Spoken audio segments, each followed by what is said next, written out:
ஓம்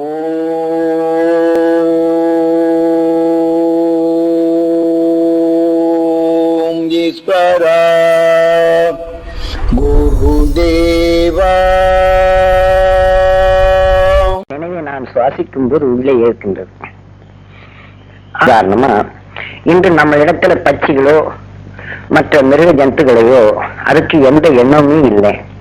அந்த எந்த எண்ணம் இல்லாத மிருகங்கள் இடத்துல மனிதன் நாம் எதை எண்ணி எந்த உணர்வுடன் நாம் அதனுடன் பேசும்போது அந்த உணர்வுகள் அது நம்ம அந்த மிருகங்களோ பட்சிகளோ அதை கூர்ந்து கவனிக்கும் போது நாம் உணவின் ஒளிகள் அதன் உடலுக்குள் அது ஈர்க்குது என்று அர்த்தம். அப்ப அது ஈர்த்த உடனே அது உணர்வுக்குள் அது பதிவாயிருது. முதல்ல பயத்தாலே அது எடுத்துக்கொள்ளும் என்ன செய்வார் என்று எதிர்பார்க்கின்றது. சிறுக சிறுக நம் செய்தியை பார்த்த உடனே அது தனக்குள் பதிவு செய்து பயமற்ற நிலை இருக்கின்றது. அப்ப நாம் எதையெல்லாம் பேசுகின்றோமோ அந்த உணர்வின் தன்மை அது உடலிலே பதிவாகின்றது. பதிவானத்தின் அதை நாம் மனிதன் எவ்வாறு செய்தோமோ அதை போன்ற அந்த நிலைகளை அந்த உயிரினங்கள் செயல்பட தொடங்கி விடுகின்றது. ஏனென்றால் மனிதனால் உருவாக்கப்பட்ட அந்த உணர்வின் நிலைகள் அந்த மிருகங்களையும் பட்சிகளையும் இயக்க முடிகின்றது. இதை போன்றுதான் நாம் மனிதர்களாக எடுக்கப்படும் போது மெய்ஞானிகள் அவர்கள் எடுத்த மெய் உணர்வின் ஆற்றல் அவர்கள் எவ்வளியில் அதை கண்டுணர்ந்தார்களோ அந்த கண்டுணர்ந்த அந்த சக்தியை நாம் இந்த நமது குருநாதர் எனக்கு கொடுத்த அந்த ஆற்றல் வழிப்படி அவர் செய்த முறைப்படி நான் எடுத்து அந்த சக்தியை நான் பெற்றேன். அதை பெற்ற பின் அதை பெறும் வழியை நான் கண்டுணர்ந்தேன்.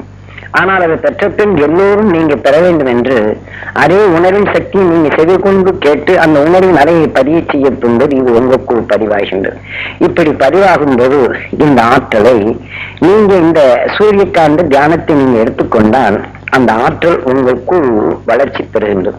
அப்படி வளர்ச்சி பெறும்போது இந்த மனித வாழ்க்கையில வரக்கூடிய இன்னல்கள் எதுவாக இருந்தாலும் அதை நீக்க உங்க எண்ணத்தை உங்களுக்குள் ஓம் ஈஸ்வரா என்று நினைவு செலுத்தி இந்த மகரிஷிகளின் அருள் சக்தியை நான் பெற வேண்டும் என்று ஏங்கி நீங்க எடுக்கப்படும் போது எத்தனை மகரிஷிகளுடைய அருள் ஒளிகளை நமக்குள் பிறக்கி சேர்க்க இருக்கின்றோமோ அந்த உணர்வுகள் தூண்டப்பட்டு அதை சக்தியினுடைய தன்மையை நாம் நுகர நேருகின்றோம்.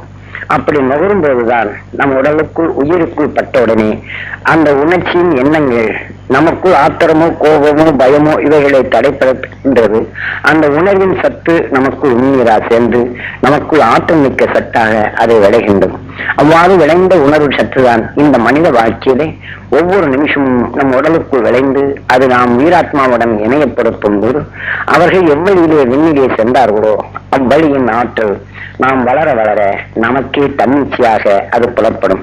நாம் எண்ணிய நிலைகள் எல்லாம் நமக்குள் சேர்க்கும். இதுதான் நாம் எண்ணி ஜபம் இருந்து எடுக்கக்கூடிய இந்த கால நேரத்தை நாம் ஒவ்வொரு நிமிஷமும் நீங்க ஆத்ம சுத்தி என்ற ஆயுதத்தை, ஏனென்றால் எப்பயுமே நாம் தொழில் செய்து பழக்கக்கூடியவர்கள்.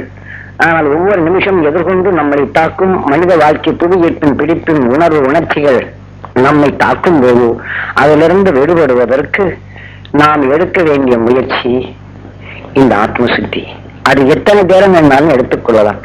இப்ப நாம் ஒருவருக்கொருவர் திட்டி பேசிக்கொண்டால் அந்த பேசிய நிலையில் இன்னொரு நண்பன் வந்து அவருடைய ஞாபகப்படுத்தின உடனே நமக்குள் எப்படி உணர்ச்சிகள் தூண்டி நமக்கு கோபங்கள் வருகின்றதோ அந்த ஆத்திர கோபம் உணர்ச்சிகள் தூண்ட செய்கின்றது.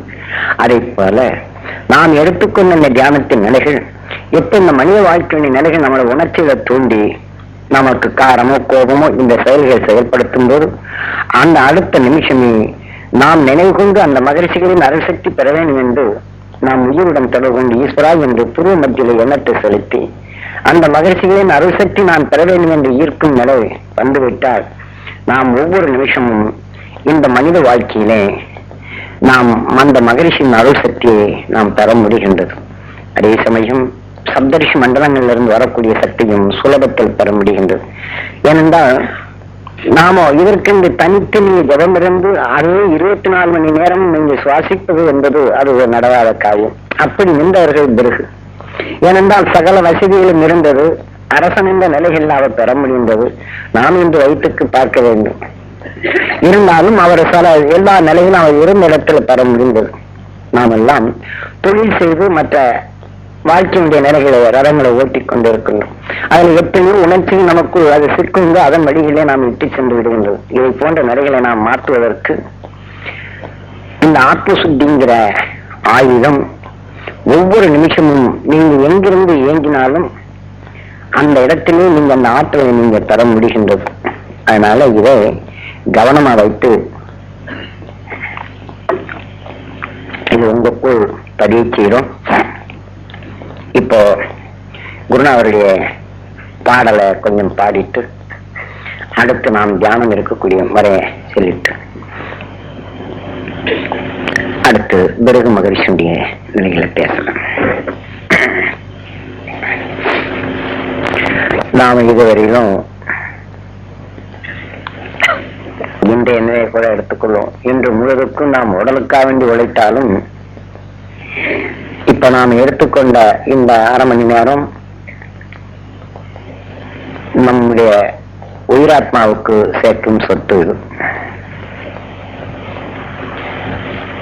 காரணம், நாம இன்று இந்த உடலை விட்டு வெளியிலே சென்றால்